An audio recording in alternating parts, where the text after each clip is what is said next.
అధిక ఆకలిని తగ్గించుకోవడానికి పథ్యాహారం తయారు చేసుకోవడానికి కావలసిన పదార్థాలు: పాలు, చక్కెర, యష్టి మధు, బలావేర్లు, అంజీర్ పళ్ళు.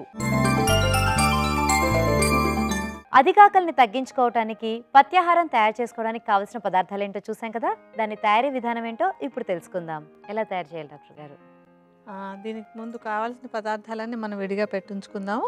తర్వాత ఏంటంటే వీటన్నింటిని కూడా మనం పాలల్లో మరిగించాలి కనుక ముందు స్టవ్ వెలిగించి పాలు పెట్టుకుందాం. దాంట్లో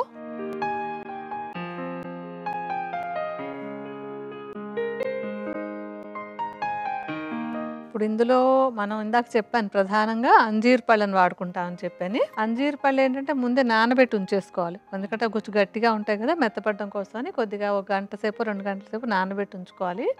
అంజీర్ పళ్ళల్లో ఒకటేంటంటే రసాయన గుణం ఎక్కువ, సహజ సిద్ధంగా వచ్చేటువంటి తీయటి పదార్థం అంతా ఇందులో ఉంటుంది.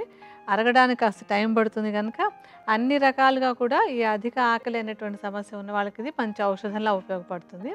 అలాగే ఒకవేళ ఏదైనా ఎసిడిటీ లాంటి సమస్య ఉండి కడుపులో ఆకలిగా అనిపిస్తున్నట్టయితే దాన్ని తగ్గించడానికి కూడా అంజీర్ బాగా ఉపయోగపడుతుంది.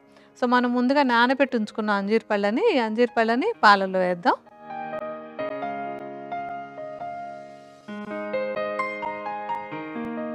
తర్వాత బలావేర్లు కూడా ఏంటంటే పేరులోనే ఉంది బలాన్ని ఇచ్చేటువంటివని.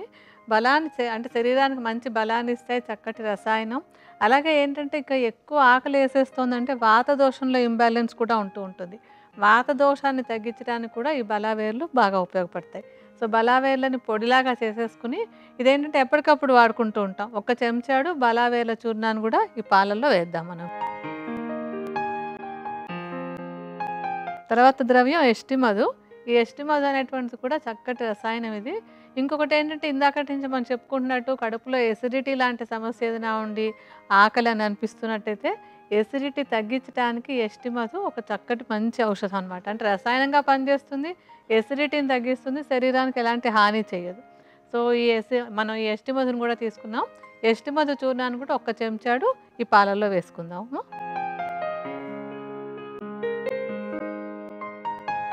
ఇప్పుడు ఇవన్నీ బాగా కలిపేసి కొంచెం సేపు ఉడకనిద్దాము.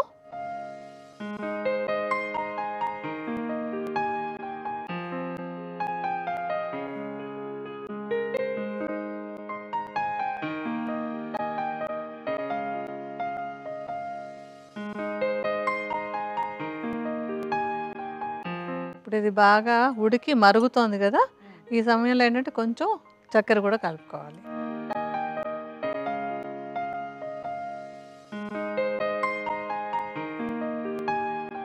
సో ఇది బాగా ఉడికిపోయింది కదా. ఇది ఏంటంటే అంజీర్ పళ్ళని కావాలంటే నానబెట్టినటువంటి వాళ్ళు ముందే మిక్సీలో తిప్పేసుకుని ఒక ముద్దలా చేసుకుని కూడా కలిపేసుకోవచ్చు. లేకపోతే ఇందులో ఇలా ఉడికించి కొంచెం మనం మ్యాష్ లాగా చేసుకోవచ్చు. ఎలా అయినా మనకి ఎలా ఇష్టంగా ఉంటే అలా చేసుకోవచ్చు అనమాట. ఇప్పుడు ఇంకా మన పథ్యాహారం రెడీ అయిపోతుంది. స్టవ్ ఆపేసి మనం బౌల్లోకి తీసేసుకుందాం.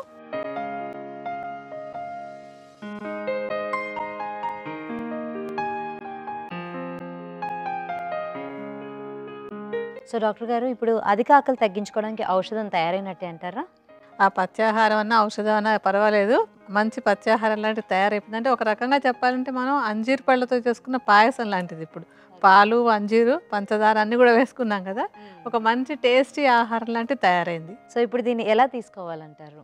అంటే ఈ అధిక ఆకలితో బాధపడుతున్నటువంటి వాళ్ళు సుమారుగా ఇప్పుడు మనం చేసినంత పరిమాణంలో చేసుకుని అవసరాన్ని బట్టి 2 పూటలా కానీ 1 పూట కానీ ఒక స్నాక్ లాగా లేకపోతే ఒక బ్రేక్ఫాస్ట్ లాగా ఏదో ఒక టైంలో తీసుకుంటూ ఉన్నట్టయితే కనుక ఈ అధిక ఆకలి అనేటువంటి సమస్య అదుపులో ఉంటుంది. అయితే ముందు చూసుకోవాల్సింది మధుమేహం లేదు అన్నది నిర్ధారించుకున్నాక తీసుకోవాలి ఇది. ఎందుకంటే మనం ఇందులో అంతా అంజీర్ పళ్ళు, చక్కెర అన్నీ వేస్తున్నాం, అన్నీ తీపి. మళ్ళీ అందుకనే మధుమేహం ఉందా లేదా అని నిర్ధారించుకొని అది లేదు అని తేలిన తర్వాత ఇంకా ఏ ఇతర కారణాల వల్ల అధిక ఆకలి ఉన్నా కానీ ఇది చక్కటి మంచి పథ్యాహారంగా ఉపయోగపడుతుంది. నిత్యం తీసుకోవచ్చు దీన్ని.